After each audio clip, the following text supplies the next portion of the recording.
and saw the movie The Walk with Joseph Gordon-Levitt. I almost butchered his name right there. We sure did, and it was a fantastic movie. It was so good, much better than I thought it was going to be. I was watching a movie fight episode on YouTube, and they talked about The Walk and how it's really great, and that, you know, the only way to see it is in IMAX, and I totally agree.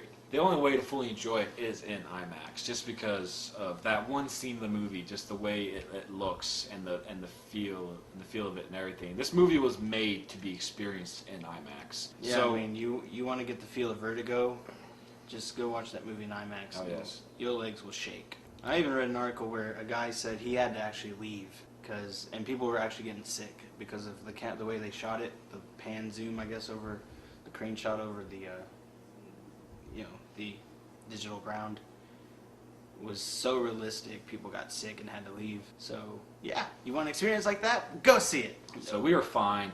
We were still pretty like freaking out during the scene because it's kind of scary because they made it feel and seem so real that you actually believe Joseph Gordon-Levitt is walking on a wire. Oh yeah. And you believe that it's happening. And I mean, it just looked so good. And how did you think he did portraying a Frenchman from the early 1970s, from the 1970s? Oh, to me, I think he got the accent nailed down, pat. Joseph Gordon-Levitt has continued to prove by each movie he makes how good of an actor he is. Oh yeah, he can really lose himself in that character, whatever character he's playing. Yeah, this movie is pretty much based on a real-life Frenchman tightrope walker, Philippe Petit. It's pretty much a biopic of his whole life, and Joseph Gordon-Levitt is narrating as this person throughout the whole movie. He's narrating his life and kind of goes back on flashbacks and just shows how passionate he was about his art. And that was one of the things that this movie taught, was like, you know, this wasn't just a stunt to him, it was a piece of art. Philippe Petit does not consider himself to be a stuntman. He does not consider himself to be a circus act performer, whatever. He considers himself to be an artist. He calls himself an artist. What he does is art in his mind. Because this obviously took place in the 70s, so this is when the Twin Towers, the World Trade Centers were built, and they really show in the movie that the New Yorkers didn't like them at all. Like, they had trouble renting office space in those two buildings because people thought they were ugly and didn't really know why they built them that way and stuff like that. But after he did this walk, this stunt, this tightrope act, he brought beauty to those two buildings. He did all kinds of stuff, but his performance area, he draws a circle around, and the circle is his domain, and he makes sure that nobody puts even one little toe into his domain. At the end of the movie, when he's walking the wire at the top of the World Trade Center, the police show up at some point because of course he's drawing attention, but the police can't go out there and get him because A, they don't want to risk, you know, they're not going to get on the wire themselves. They don't want to fall and die. They don't want him to fall and die, so they're not going to get on the wire and cause him to lose balance either. So they can't do a damn thing until he's done. And he rides it out as long as he feels like. Yeah, so he actually did it for 45 minutes. Yes, that is a fact. Philippe Petit walked that wire back and forth about 8 times for 45 minutes.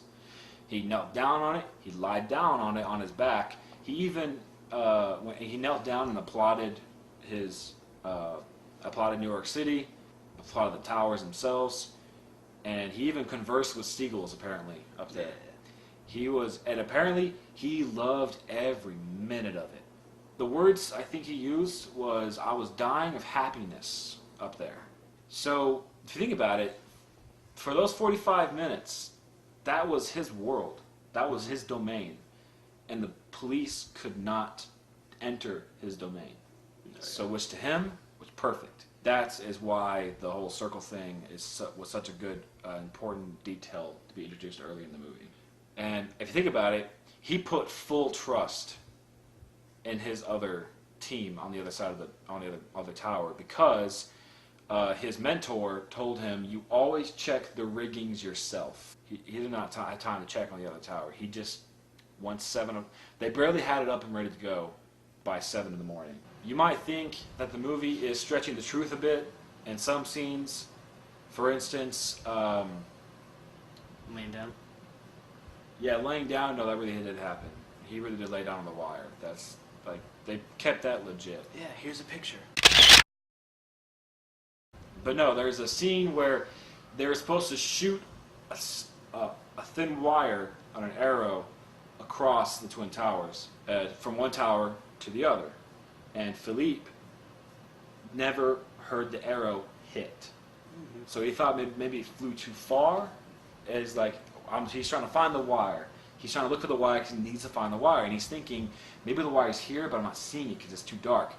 And maybe I can't feel it because of all his clothes on. So he takes his clothes off. Takes all his clothes off. Strips down butt naked. And he's jumping around trying to find the wire. And you're thinking to yourself, there's no way this man did that. But apparently he did. He really did. Yeah, look it up. Read it for yourself. He really did do that. Yeah, he wrote a book, so look for it. I forgot what it's called. If I find out, I'll leave it in the description. My favorite scene in this has to be the day or the morning of his stunt. He's getting ready. He's putting on his uniform, and it's just a guy in a random suit, just a plain suit. He walks up. Philippe and his accomplice looks at him. Looking at the sunrise, the horizon. He's kind of looking down, and you're kind of thinking to yourself, you have this kind of feeling in your soul that, oh my gosh, he's gonna jump. He's a jumper. Yeah. Because the way he carried himself, he was kind of very mysterious. He didn't talk. Yeah, he really kept his intentions like mysterious. You couldn't tell if he was upset. You couldn't tell if he was angry or anything. He had a plain look on his face. He's just kind of looking over the view, and like Brooks said, his intentions are kind of mysterious, and you think you're about to see a man kill himself. Mm-hmm. That's what I thought. But yeah, I thought that too. But then he finally pays attention to what's going on to the left side of him. He sees Philippe. He sees his accomplice. He sees the wire. But he just stares, looks at him, does not say one word. All he does is a nod. He does one nod, goes back down the stairs, never seen again. Philippe never saw him again in his entire life. Yeah. My thoughts on this was, this guy, this mysterious visitor, was actually a guardian angel, or an angel, just watching out for Philippe, saying like, all right, you got this. You set it up well, you got this. I'm off. There's stories of people going through hard times or going through some kind of crisis, and some mysterious person comes in and either helps them or pays them a visit and maybe says something inspirational, and then they try to find out who that person is, and there's no record of them.